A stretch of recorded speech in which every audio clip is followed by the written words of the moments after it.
Hello friends, কি খবৰ আপোনালোকৰ? আশা কৰিছো সকলো ভালে আছে। Rumana's Kitchen and Blog লৈ আপোনালোক সকলোকে পুনৰ এবাৰ স্বাগতম জনাইছো। আশা কৰিছো আপোনালোকে মোৰ ভিডিঅটো চাই ভাল পাব।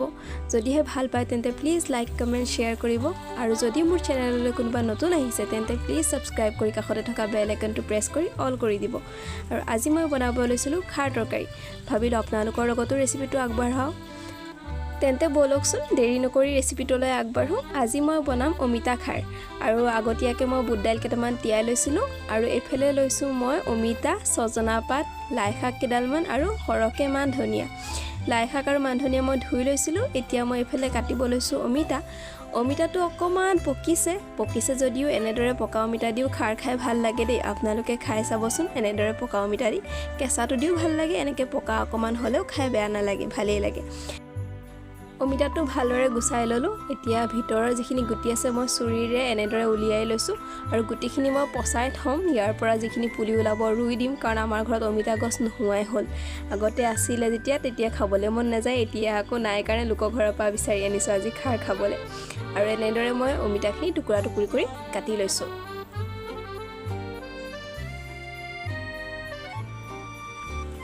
আৰু এতিয়া মই ইয়াতে দি দিছো লাই পাত কিখিলা যিখিনি মই ধুই থৈছিলো, এনেদৰে ডাঙৰ ডাঙৰকৈ কাটি লৈছো।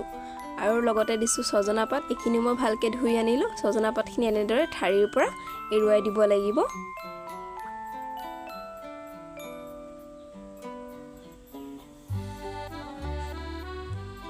এতিয়া দি দিছো মই ইয়াত মান ধনিয়া। এইখিনি কাটি দিয়া নাই, হাতেৰে এনেদৰে ভাঙিয়ে দিছো আৰু একো নাই।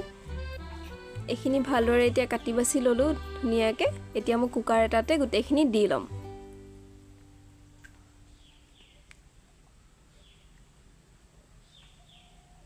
আটাইখিনি পাচলি অমিতা মই কুকাৰত দিলো। ইয়াতে দি দিছো এতিয়া বুট দাইল যিখিনি ধুই থৈছিলো মই, এইখিনিও দি দিছো।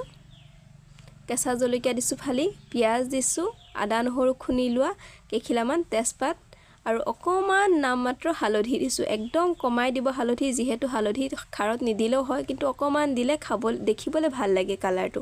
একেবাৰে ঢেলঢেলীয়া বগা হৈ থাকিলেও ভাল নালাগে নহয়। আৰু ইয়াতে দিছো মই আধা চামুচ খোৱা চৌদা। যিহেতু মোৰ তাত কল খাৰ নাছিলে মই খোৱা চৌদাকে দিছো আৰু সোৱাদ অনুসৰি নিমখ দিছো আৰু ব্যৱহাৰ কৰিছো মই গৰম পানী। আপোনালোকে ঠাণ্ডা বা গৰম পানী যিকোনো এটা ব্যৱহাৰ কৰিলে হ'ল। এতিয়া মই ভালদৰে এইখিনি লৰাই লৈছো।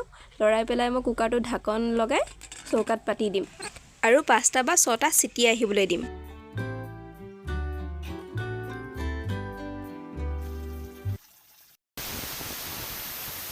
চিটিটো গ'ল।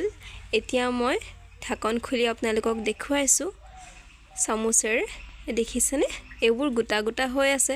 দালিখিনিও এনেদৰে গোটা হৈ আছে, মানে ঘুটনি মাৰি দিলে ভাঙি যাব। আৰু এতিয়া মই ভালদৰে এইখিনি ঘুটনি মাৰি এনেকৈ আধা ভঙা কৰিছো। এয়া দেখিছেনে?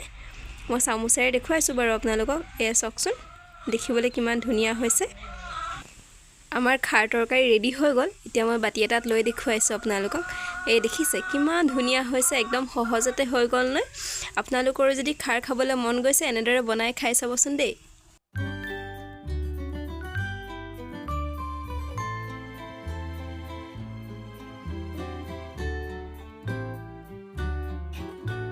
আজি মোৰ দুপৰীয়াৰ থালিখন একদম সিম্পল হয়। অমিতা খাৰ তৰকাৰী লগতে চাহফুলৰ ভাজি। আপোনালোকে বাৰু চাহফুলৰ ভাজি খাই পাইছেনে? চাহফুলৰ ভাজিও ভাল লাগে, চাটনিও ভাল লাগে। আপোনালোকক যদি ৰেচিপি লাগে কমেণ্ট কৰি জনাব দেই, মই ৰেচিপিটো শ্বেয়াৰ কৰিম বাৰু। আৰু এই চাওকচোন মোৰ একদম সিম্পল দুপৰীয়াৰ থালিখন ৰেডি হৈ গ'ল।